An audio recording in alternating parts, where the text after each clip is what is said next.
¿Qué tal? Soy Charles Hoskinson, director general de Input Output Hong Kong, y estoy aquí para hablar un poquito acerca de Cardano. Entonces, para entender Cardano, primero tenemos que entender de dónde vino Cardano. Así que hablemos de la primera generación de criptomonedas. La primera generación es Bitcoin. Y el problema que Bitcoin estaba tratando de resolver era, ¿podemos crear dinero descentralizado? ¿Podemos crear cierto tipo de token que viva en un cierto tipo de blockchain descentralizada, mantenida por gente del mundo entero? Y ese token sea escaso, comercializable. Entonces, cuando Alice y Bob quieren enviarse valor entre ellos, habrá un mecanismo para realizarlo, que no requiere confiar en un tercero, un intermediario de confianza. Esta fue una muy genial e interesante idea. Tiene raíces muy viejas, comenzando en 1980 y en adelante. Pero Bitcoin fue el primero en poner todas estas ideas juntas y fue un experimento tremendamente exitoso. Luego de un par de años, Bitcoin no solo obtuvo miles de usuarios, pero también comenzó a valer dinero real.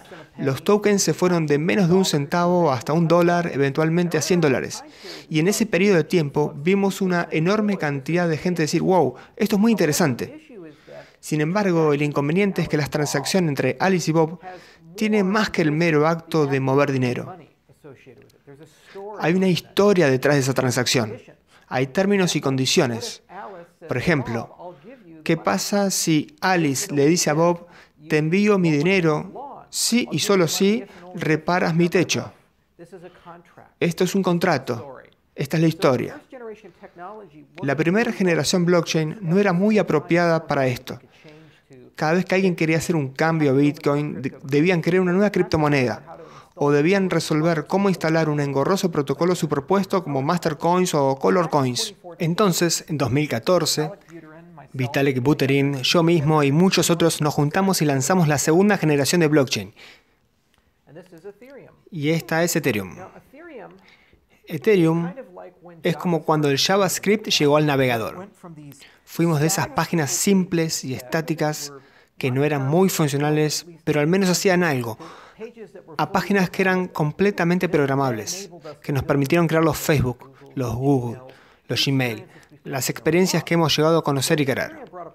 Ethereum trajo un lenguaje de programación a una blockchain. Este paradigma del lenguaje de programación permitió a los contratos inteligentes ser escritos para poder obtener transacciones personalizadas. Entonces, cuando Alice envía ese valor a Bob, todos esos términos y condiciones pueden ser incrustados dentro de la transacción. Puede ser hecho a la medida de sus necesidades particulares. Este paradigma, como Bitcoin, también despegó y ahora Ethereum es una de las más importantes criptomonedas y tiene una gran comunidad de desarrolladores. Desafortunadamente, al igual que con Bitcoin, estamos entrando en una nueva esfera. Vamos a la tercera generación. Nos dimos cuenta que Ethereum no puede escalar a millones de usuarios, a billones de usuarios. Ethereum realmente no provee una buena experiencia para los desarrolladores. Todas las criptomonedas realmente tienen una mala experiencia de gobernanza en este momento. Cada vez que hay un desacuerdo, en vez de encontrar un modo de solucionarlo, terminamos diciendo cosas como Ethereum o Ethereum Classic, o cosas como Bitcoin o Bitcoin Cash. Además, hay problemas de sustentabilidad en el espacio. Es decir, después que el dinero de una ICO ha sido enviado para un proyecto que ha sido financiado de esta forma, digamos que el capital de riesgo se agota. ¿Quién financiará el crecimiento de la cadena? ¿Quién financiará, de hecho, el crecimiento del ecosistema? Estas son grandes preguntas abiertas. Entonces, la tercera generación es acerca de tres grandes asuntos. Uno es la escalabilidad. Dos es la interoperabilidad. Y finalmente, esta noción de sustentabilidad. En el proyecto Cardano, nuestra filosofía, nuestra visión, es el cómo solucionar cada una de estas categorías de un modo que sentimos que va a heredar las mejores funciones y lecciones aprendidas de la primera y segunda generación, pero al mismo tiempo agregar un montón de nuevos conceptos y tecnología en el espacio.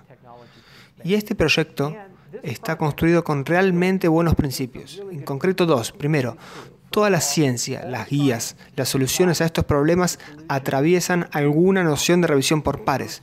Así que vamos a conferencias, escribimos documentos científicos apropiados, nos comprometemos con universidades. Segundo, toda la ingeniería tenemos el objetivo de eventualmente implementar código de alta seguridad. lo que significa que el mismo tipo de técnicas que uno podría ver en un motor jet, donde la falla del sistema resulta en muertes humanas, podemos aplicar estas técnicas a nuestros protocolos de ingeniería y desarrollo. Entonces tendremos una mucha mayor creencia en la calidad del código, para prevenir eventos como el DAO, el Parity Hacks y ese tipo de cosas que hemos visto en el espacio. Vayamos dentro de cada una de estas categorías en detalle, comenzando con la escalabilidad.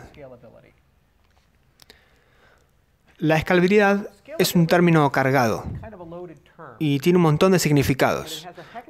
Pero desde una perspectiva de criptomonedas, puedes pensar en la escalabilidad en tres distintas perspectivas. Una es la escalabilidad en términos de transacciones por segundo. Así que a menudo escuchas a la gente decir, bueno, Bitcoin tiene 7 transacciones por segundo, Ethereum tiene 10 o 20 transacciones por segundo. Este nuevo protocolo tiene 200 transacciones por segundo, 300 transacciones por segundo. Esta noción de cuántas transacciones puedes meter dentro de un bloque en un periodo finito de tiempo.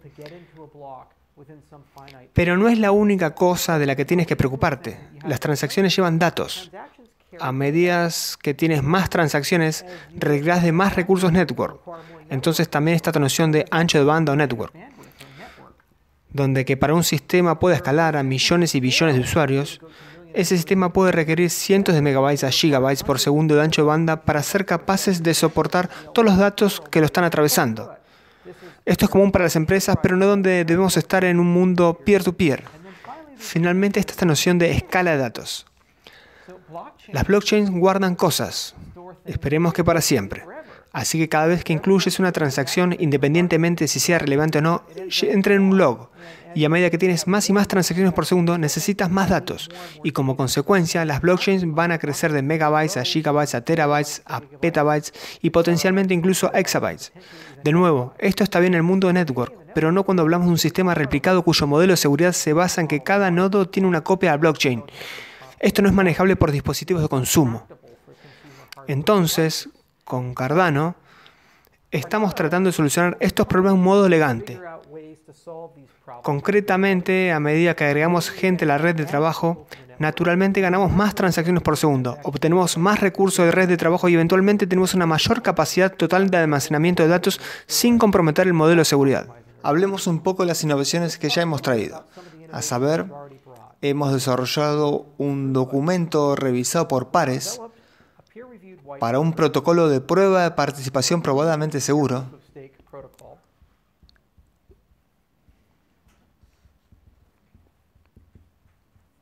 llamado Ouroboros.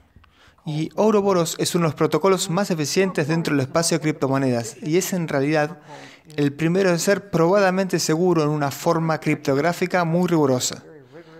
La magia de Ouroboros es que fue diseñado en forma modular y está diseñado en su ADN para ser futuramente probado.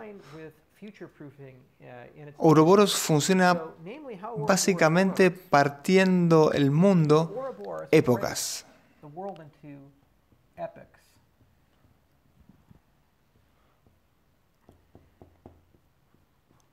Toma una mirada a la distribución de los tokens y desde una fuente de números aleatorios realiza una elección y crea líderes de slot.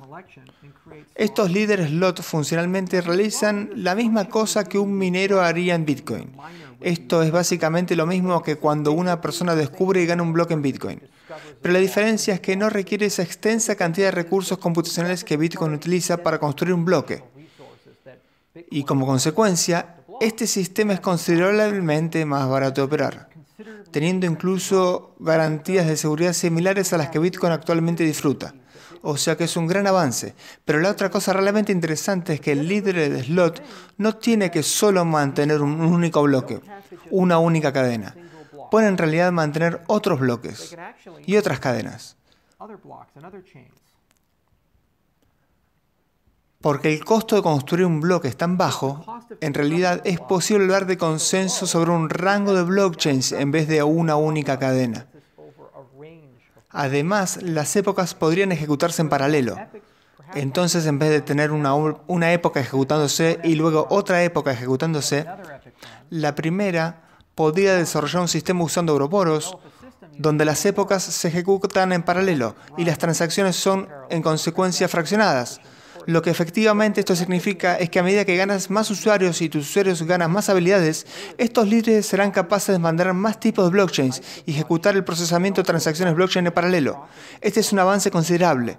La otra cosa genial es que Ouroboros tiene estándares de seguridad muy rigurosos en términos de sus funciones teóricas, así como también para las implementaciones.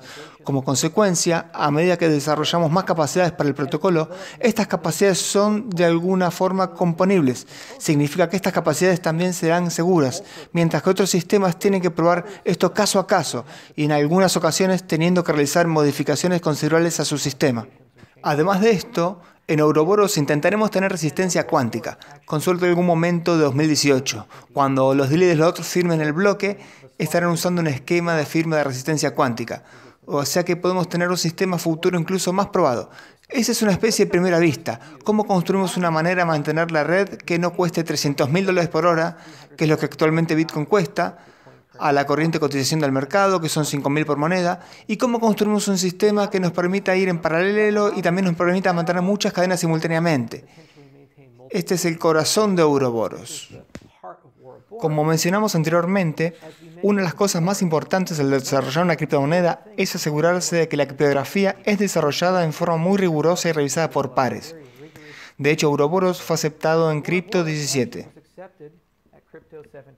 Nuestro equipo fue ahí para presentarlo y las versiones futuras del protocolo continuarán atravesando más rigurosas revisiones por pares, dándonos certeza de que el diseño conceptual es correcto.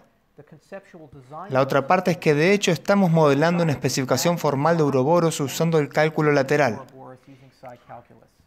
el cual es un magnífico lenguaje de modelación formal que es comprensible por las máquinas, que eventualmente será capaz de ser conectado con el código Haskell en nuestro repo GitHub y de hecho mostrar que hemos implementado el código de forma correcta.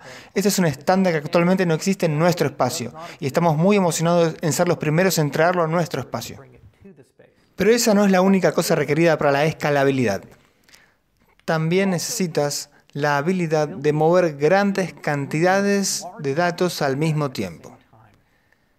A medida que nuestra red crece de unos pocos cientos de transacciones por segundo a miles, a decenas de miles, a cientos de miles de transacciones por segundo, no puedes mantener una topología homogénea de red de trabajo.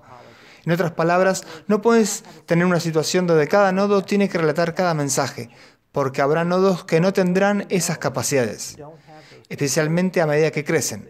Así que actualmente estamos mirando un nuevo tipo de tecnología llamada RINA, y esto significa Recursive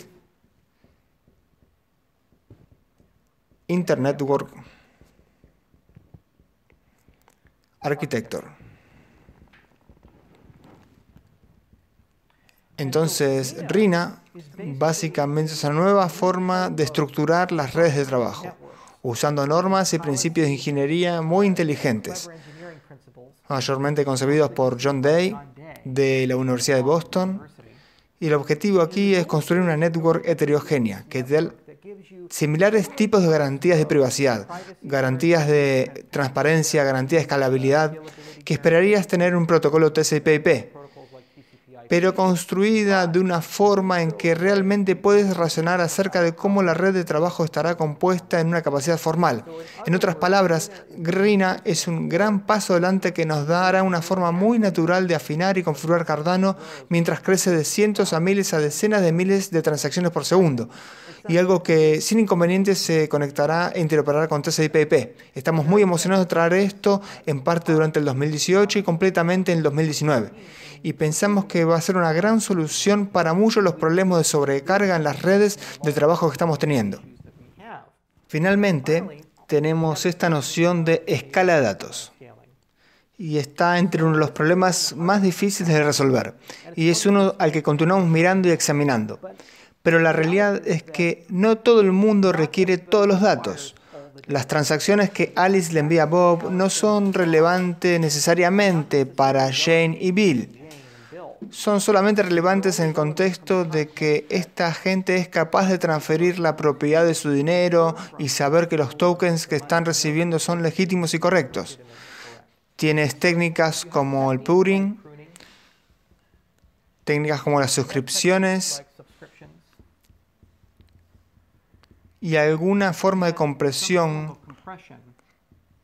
que al ser aplicadas en un entorno de una forma muy inteligente, puedes en realidad reducir sustancialmente la cantidad total de datos que un usuario tiene que tener.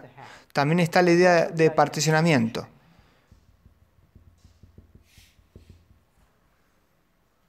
Es donde un usuario en realidad no tiene una copia entera de la blockchain.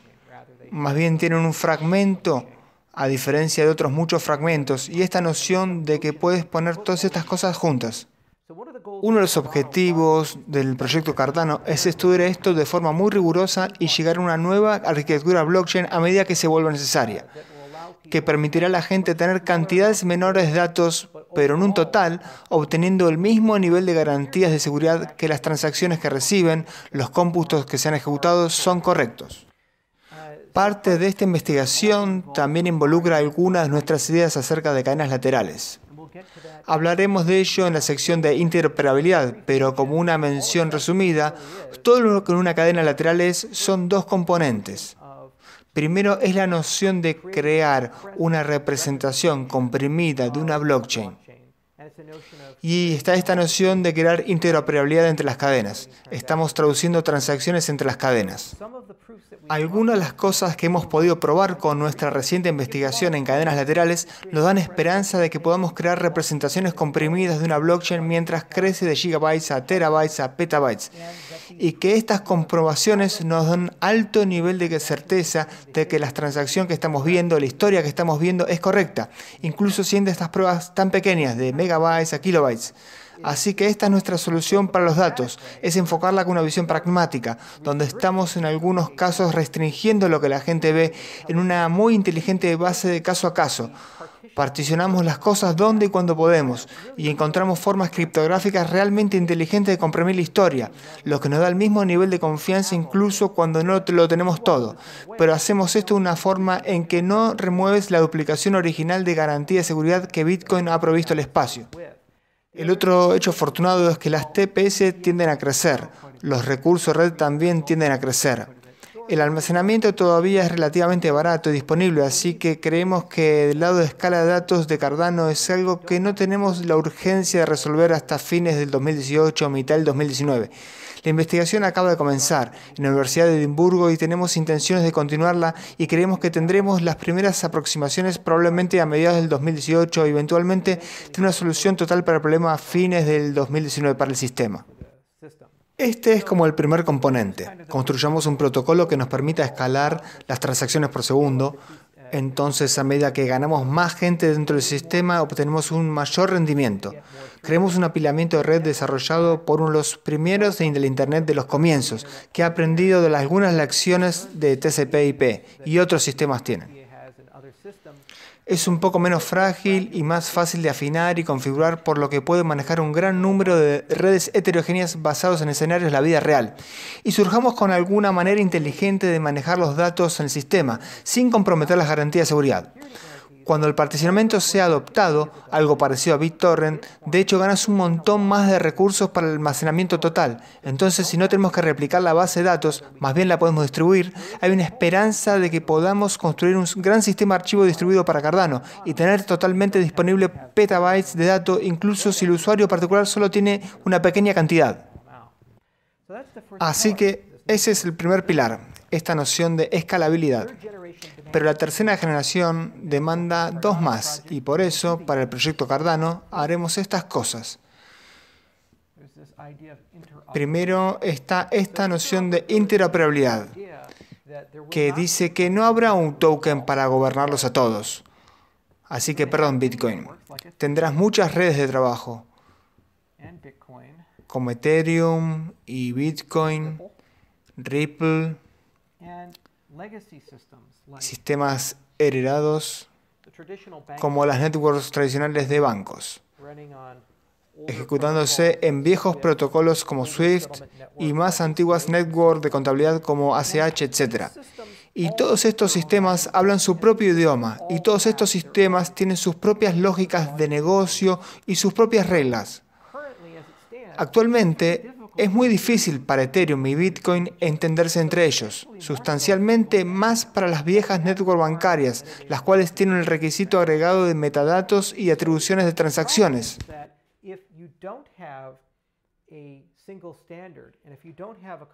El problema es que si no tienes un estándar, si no tienes una forma convencional de comunicarte con estos sistemas, entonces entras en una situación donde el valor se ve muy fragmentado.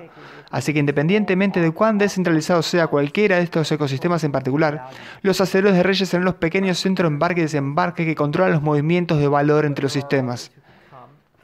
Actualmente los vemos como exchanges, pero hay otros que podrían venir, y estos exchanges son muy frágiles, están sujetos a ser hackeados, a severas regulaciones, ocasionalmente son cerrados debido a políticas regulatorias desacertadas o en algunos casos a acertadas políticas regulatorias. Y esta no es realmente una buena situación para estar en un supuesto ecosistema descentralizado desprovisto de permiso. El tener un pequeño número de actores que controlan así uno puede convertirse un valor de un sistema a otro sistema. Además, cuando la gente hace negocio en este mundo, si estos negocios son regulados e incluso si son semi-regulados, usualmente tienen que comunicarse e interactuar con el mundo financiero tradicional. Por ejemplo, digamos que eres una compañía de criptomoneda y emites un token ERC20.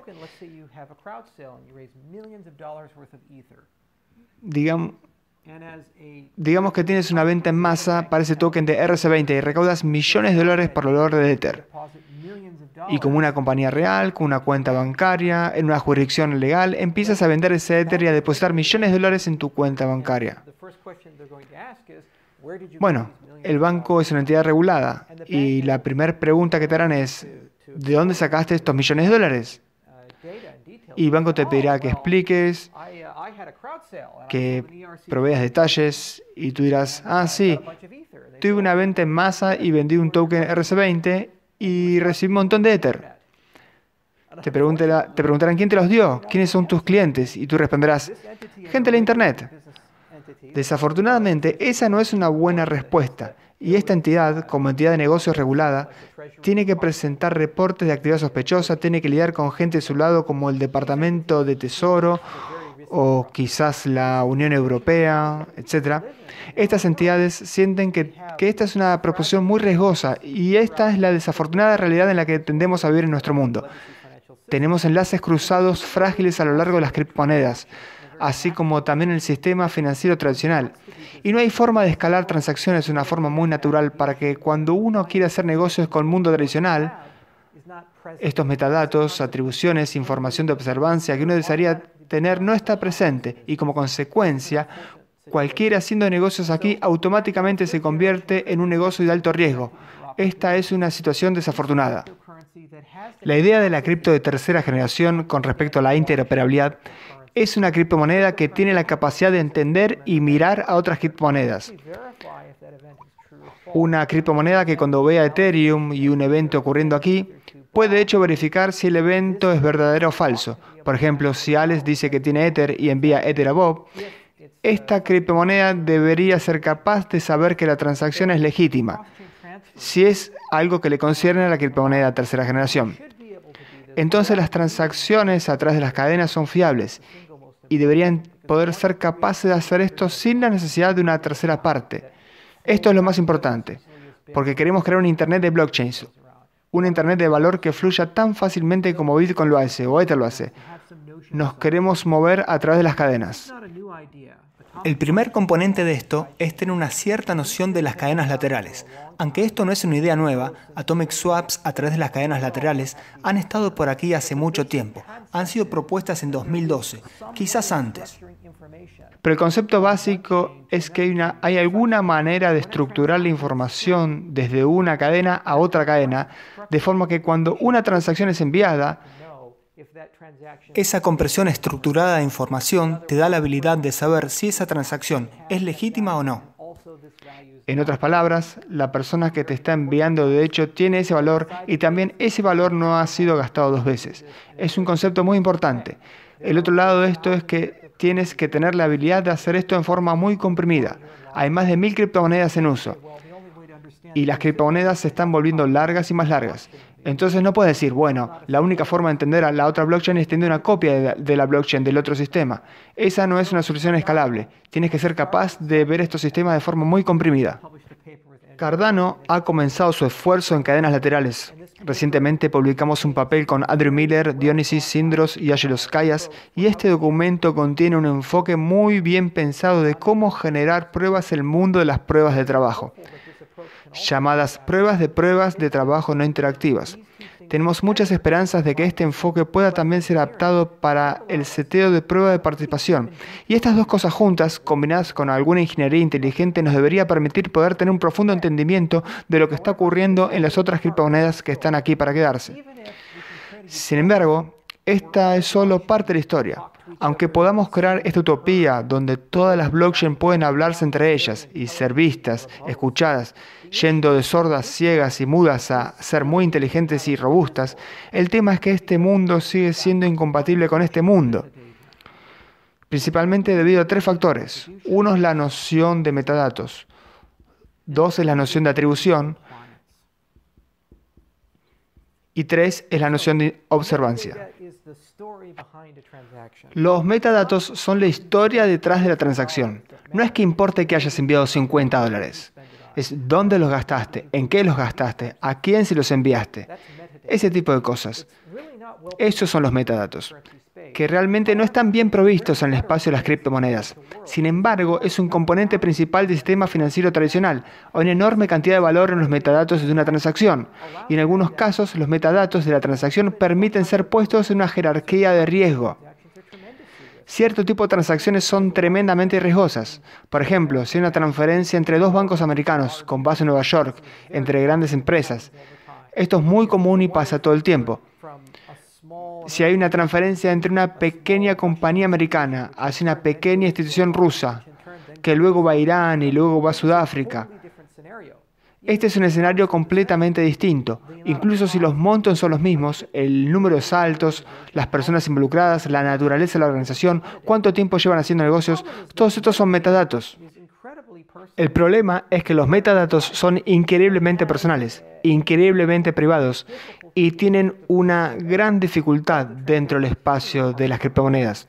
Porque todas las transacciones aquí son permanentes, viven en una blockchain, son transparentes. En el momento en que agreguemos metadatos a una transacción, entramos en una situación en la que potencialmente podríamos estar exponiendo información muy sensible al público en general. Así que uno de los objetivos del proyecto Cardano es resolver dónde, cuándo y cómo podemos poner metadatos en una blockchain y beneficiarnos de algunos de los factores que nos importan, como la auditabilidad, la inmutabilidad y la estampación de fecha y hora. Debido a que trabajar con metadatos es una cosa muy riesgosa, es muy importante en casos tenerlos, pero al mismo tiempo postear metadatos a una blockchain de forma responsable. Quizás encriptada o quizás con un esquema especial que solo permite a ciertas personas verlo, mientras que otras no pueden. Atribución es acerca de identidad, es acerca del nombramiento de los actores envueltos en la transacción. Es un subgrupo de los metadatos, pero es tan importante que merece su propia consideración. No es lo suficientemente bueno solo saber la historia detrás de la transacción. Tienes que saber de dónde viene el dinero y a dónde va el dinero. Eso es de Alice a Bob, de JP Morgan a Wells Fargo, etc. Esto es tan increíblemente importante que decidimos tratar de construir una manera donde si uno decide agregar atribuciones a una transacción, puede ser realizado de forma racional y fácil. Pero la dificultad está en establecer una red de confianza o alguna clase de jerarquía de identidad. Una de las razones por las que vivimos en un Internet con claves y nombres de usuario es porque en realidad no tenemos una buena manera de identificar a la gente en Internet. Sería grandioso que todas tuvieran una clave pública y una forma fácil de distribuir estas cosas y una forma fácil de verificar que la clave pública de Bob es en verdad la clave pública de Bob. Y este es uno de los objetivos del proyecto PGP, que nunca se hizo realidad. Como consecuencia, el segundo premio con el que tenemos que lidiar en Internet ha sido esta terrible distopía donde uno tiene un nombre de usuario y contraseña, usualmente fácil de adivinar, usualmente fácil de hackear y usualmente reusado entre las diferentes sitios web. Y causa ciertamente un montón de problemas. Entonces el mismo problema allí lo posemos aquí. La diferencia es que las criptomonedas son fábricas para credenciales criptográficas. Tienen un lugar para almacenar claves públicas. Tienen un lugar para almacenar una red de confianza y un montón de mecanismos criptográficos que van más allá de lo que uno podría ver en un sitio web normal. Las criptomonedas son básicamente fábricas para las credenciales criptográficas. A diferencia de los sitios web normales, a diferencia de la Internet actual, las criptomonedas te dan la habilidad de organizar, dirigir, almacenar las claves públicas y desarrollar todo tipo de red de confianza, así como también más avanzadas capas de criptografía que han sido inventadas durante los últimos 20 años.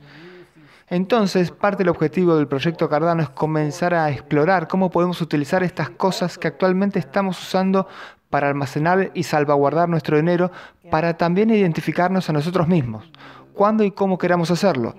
La esperanza es que esto pueda luego ser utilizado cuando la gente sea requerida a dar atribuciones de las transacciones. Por ejemplo, quizás cuando se envía dinero o se regresa de un exchange, pueden hacerlo de una forma fácil y elegante. El componente final es la observancia, que es una construcción de cosas como KYC, que significa conoce a tu cliente, AML, que significa anti-lavado de dinero, y cosas como ATF, que significa anti-financiamiento terrorista.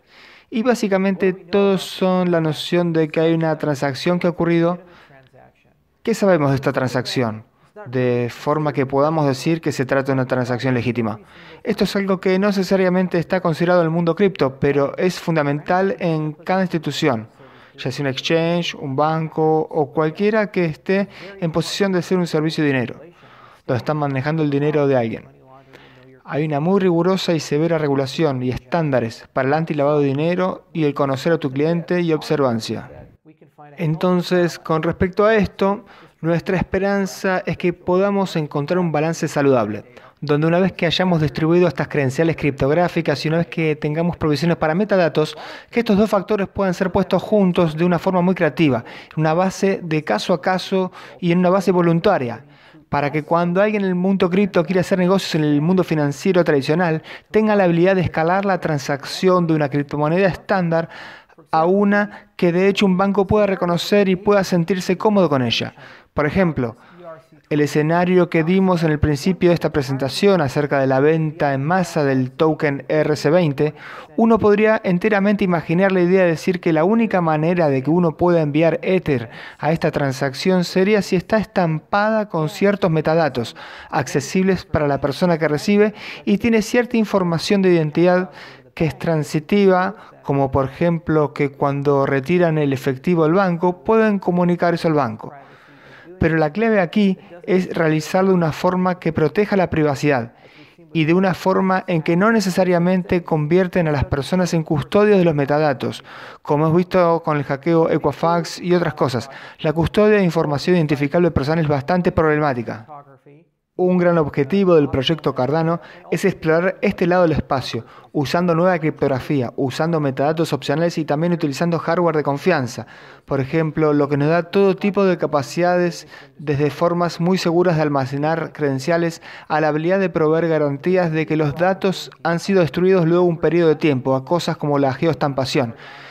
Entonces, este es el lado de la interoperabilidad. Y si somos exitosos con esto, podemos decir que Cardano es como un pegamento que facilita el Internet de las blockchain, donde Bitcoin puede quedarse como Bitcoin, Ethereum puede quedarse como Ethereum, Ripple puede quedarse como Ripple, y los bancos no tienen que cambiar mucho, pero Cardano provee ese necesario puente que no es centralizado, no es frágil, más bien es una gran red de trabajo descentralizada, y realmente se acomoda en esta gran nueva era de la interoperabilidad.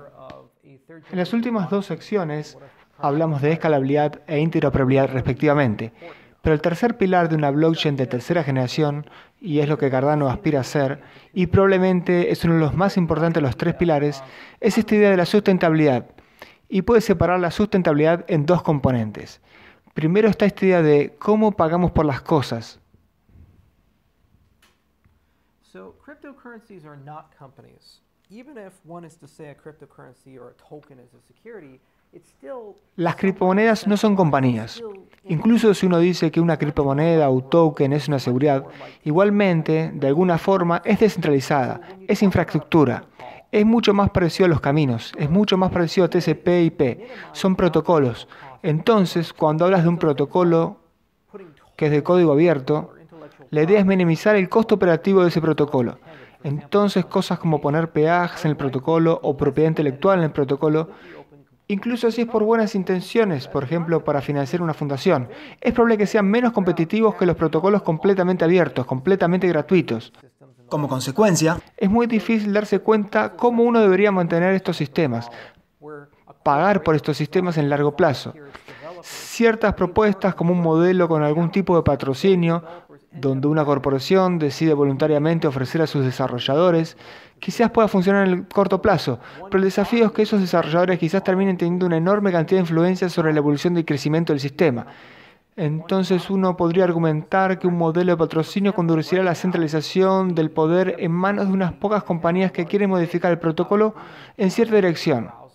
Por ejemplo, en este momento la W3C está teniendo un gran debate acerca de traer DRM al navegador y ya hemos visto a la FF renunciar a la W3C porque ellos dicen que las compañías más grandes en ese esfuerzo están influenciando ese proceso con miras hacia grandes distribuciones de contenido, en oposición a una red abierta y gratuita. Entonces, el patrocinio puede no ser el mejor camino. ICOs son también un interesante camino, pero como una rápida sacudida de energía proveen un montón de capital y si hay buena gobernanza detrás de ese capital y buena gente detrás del capital, ciertamente puede resultar en la recreación de un gran producto, un gran protocolo. Pero el problema es que una ICO es un evento indefinido, un evento de financiación continua. Es más bien un gran aluvión de dinero en el comienzo para realizar algo, pero no importa cuán grande esa pila de dinero sea, es finita y eventualmente se acabará.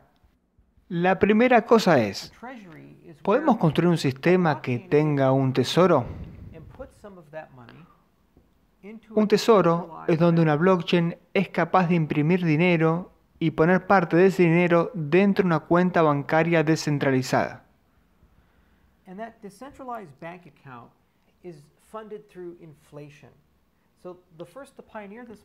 Y esa cuenta de banco descentralizada está financiada con inflación. El primer pionero en este modelo fue Dash.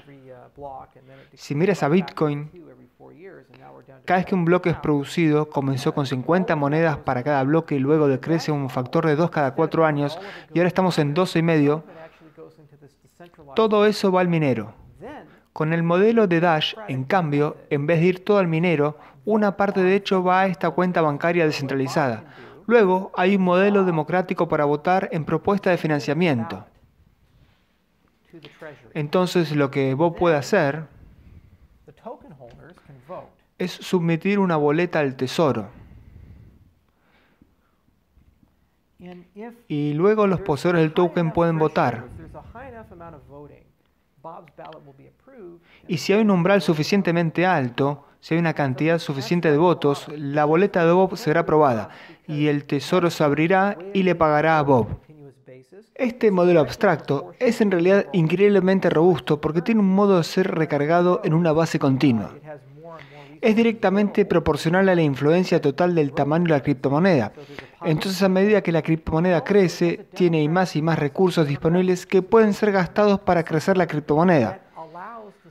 Entonces hay un lazo de feedback positivo y también tiene un proceso democrático, una participación democrática conectada al sistema que permite a las partes interesadas comenzar a tener discusiones acerca de prioridades. ¿Qué boletas deberían ser financiadas? Por ejemplo, Bob podría decir, soy un desarrollador y quiero sostener el sistema y submitir una boleta. Y Alice podría decir, yo soy marketinera y me gustaría hacer mercadeo para el sistema y crear videos de contenido. Y ahora las partes interesadas pueden elegir qué les parece que es una mayor prioridad, mayor desarrollo o marketing. O quizás un científico quiera crear un nuevo protocolo para mejorar el protocolo existente. Quizás es un nuevo primitivo de seguridad o, por ejemplo, quizás es un poco más seguro y anónimo con el apilamiento de red de trabajo. Entonces, en vez de ir a la Fundación de Ciencia o a la Unión Europea y tratar de obtener un financiamiento tradicional, los científicos del futuro quizás sean incluso capaces de usar el modelo de tesorería para proponer financiamiento para investigación. Quizás seas un desarrollador de aplicaciones DApp. Quizás quieras traer estados de canal Ethereum. Bajo el modelo actual, uno tiene que realizar una ICO o algo similar, emitir un token innecesario, que no provee ninguna utilidad por encima o debajo de la que Ether provee. Pero se hace para conseguir capital para poder ser capaces de traer esta innovación al sistema. En vez de tener eso, segregando el valor del token principal, los poseedores del token ahora tienen un mecanismo que realmente puede proveer financiamiento para esta DApp. Y es una posición muy emocionante. El desafío, sin embargo, es que la construcción de un sistema como este requiere un tremendo empeño y requiere mucho pensamiento profundo. Primero, tiene que ser un sistema de voto apropiado y justo. Segundo, tiene que haber incentivos para votar, incentivos para participar más allá de cierta noción de que este sistema va a ser un bien común. Hay una especie de tragedia de nociones comunes ahí.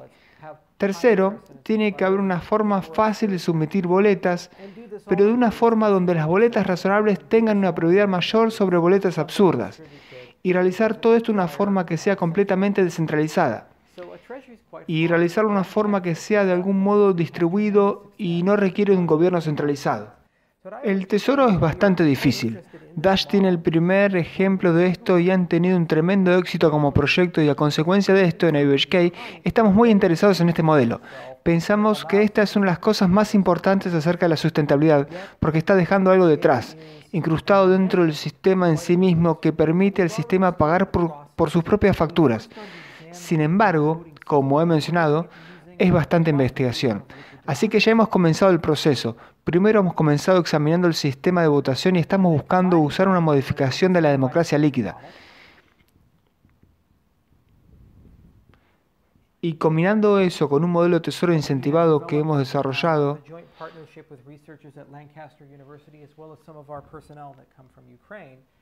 en asociación conjunta con investigadores de la Universidad de Lancaster, así como también con nuestro personal que viene de Ucrania, nuestra esperanza es poder desarrollar un modelo de tesoro de referencia que se abstrae de cualquier criptomoneda.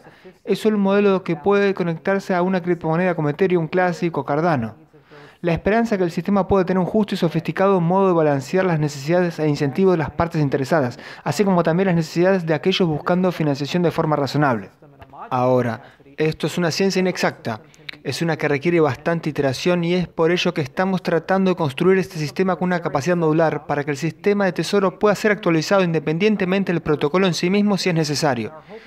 Esto es algo acerca de lo que estamos muy emocionados. Deberíamos estar publicando un documento muy pronto, en el cuarto cuatrimestre del 2017, y nuestra esperanza es poder lanzar la primera generación del modelo de referencia de tesoro dentro del protocolo Cardano para mediados de fines del 2018, dependiendo de cuánto demore la investigación. No es solo el cómo pagamos por las cosas, también se trata de a dónde deberíamos ir. Y esta es inclusive una meta pregunta.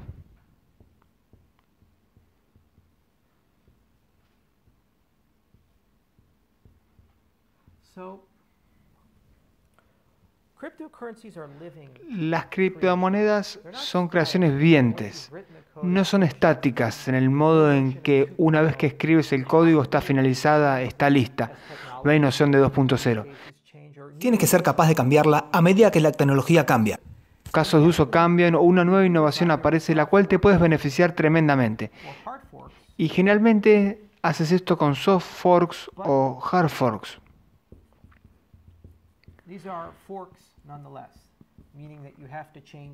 Pero estos son forks al fin y al cabo, significando que tienes que cambiar algo. El problema es que las actuales generaciones de criptomonedas, 1 y 2, no hay forma convencional de decidir qué fork es apropiada entre las tantas que han sido propuestas, y como consecuencia, esto resulta en una situación donde eventualmente se desarrollan diferencias irreconciliables, vemos cadenas romperse. Hemos visto esto con Bitcoin y Bitcoin Cash, hemos visto esto con Ethereum y Ethereum Classic, y solo continuará a medida que estos sistemas crezcan y escalen en valor. Entonces, lo que tenemos que hacer es argumentar por analogía. ¿Hay algún sistema social que la humanidad haya construido que, mientras pueden ser controversiales, han de alguna forma mantenido cierto tipo de estabilidad y actualización? Las constituciones son las nociones más cercanas que tenemos. Es la mayor ley de un país. Una constitución no cambia mucho, especialmente constituciones como la americana, y hay algunas difíciles de cambiar. Pero cuando cambian, hay consenso universal posterior al cambio al que seguirán. No vemos una fractura del país entre dos Américas, o dos UCAs, o algo por el estilo. Obtenemos algún tipo de consenso alrededor de ella. ¿Por qué? Porque es un lento y deliberado proceso. Uno que la gente acepta seguir, por lo menos en principio. Si tratamos los protocolos como constituciones, uno debería ser capaz de corregir la constitución.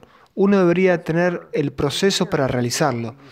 Debido a que somos ingenieros y nos gusta la reusabilidad, Nuestra esperanza es poder usar exactamente el mismo tipo de mecánicas que son usadas en el sistema de Tesoro para aprobar las boletas, para de hecho considerar propuestas de mejoras para Cardano.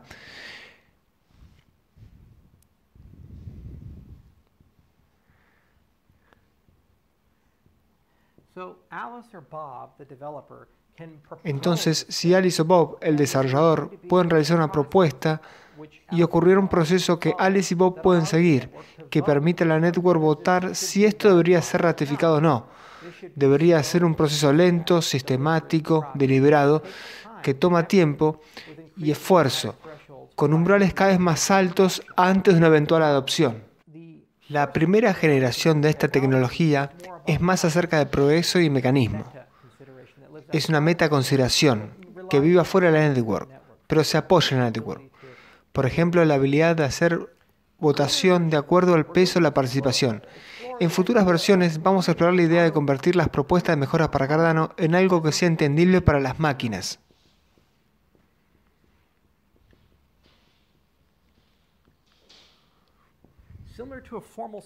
Similar a la especificación formal de un protocolo, está esta noción de que quizás podamos especificar una criptomoneda de una manera que la criptomoneda de hecho entiende su propio diseño.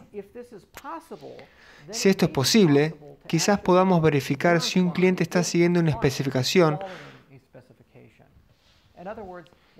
En otras palabras, cuando Alice y Bob crean sus billeteras para conectarse a Cardano, está esta noción canónica, entendible por máquinas, de cómo Cardano debería ser configurada, y los clientes serán capaces de autoacreditarse y verificar si de hecho están siguiendo el protocolo o no. Así que esto es una especie de generación 2 y 3. Esta idea de tomar un proceso social y eventualmente mecanizando este proceso social de manera que nos dé un protocolo que vive por encima de cualquier software en particular. Y tenemos muchas esperanzas de poder usar técnicas emergentes de teoría de los lenguajes de la programación y verificación formal para perseguir estos fines. Los primeros microejemplos de esto van a empezar a materializarse con la verificación formal de los contratos inteligentes, el cual es un tema muy importante para reducir bugs y asegurar que los contratos inteligentes son estables y confiables. Y esta es un área de investigación que estamos persiguiendo muy rigurosamente en IOHK y intentaremos tener varias publicaciones durante el 2018. Nuestra esperanza es que estas técnicas luego incrementen un nivel y podamos comenzar a tener niveles de descripción de protocolo de cómo Cardano debería trabajar como una criptomoneda entera. Luego, eventualmente, podemos perseguir la verificación formal de que los clientes están conectados a una especificación. En el corto plazo, sin embargo, el proceso de propuestas de mejoras para Cardano será completamente escrito para el primer cuatrimestre de 2018 y IOHK comenzará a seguir ese proceso a medida que las actualizaciones iteran el protocolo Cardano, y una vez que el sistema de votación y tesoro está en su lugar, haremos alojamiento especificado para que toda propuesta de mejora a Cardano pueda eventualmente atravesar un proceso de votación, Con mayor rigor en las hard forks y menor rigor en las soft forks. Pero sin embargo, todavía hay cierta noción de esto. Ya tenemos un sistema de actualización integrado y si uno va a Cardano Docs, hay una especificación en cardanodocs.com sobre cómo ese sistema funciona, y luego ese sistema será suplantado por un nuevo sistema de votación que intentaremos lanzar con el tesoro. Así que eso es sustentabilidad en un resumen. Es nuestra visión sobre cómo responsablemente deberíamos pagar por las cosas y nuestra visión de a dónde deberíamos ir.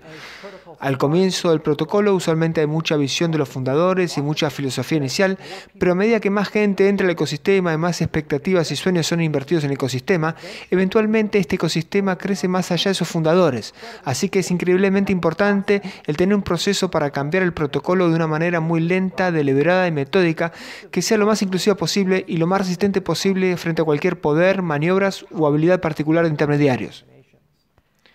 Así que eso es Cardano. Cardano es un protocolo de tercera generación. Está construido por revisión por pares. Está construido por estándares de software de alta seguridad.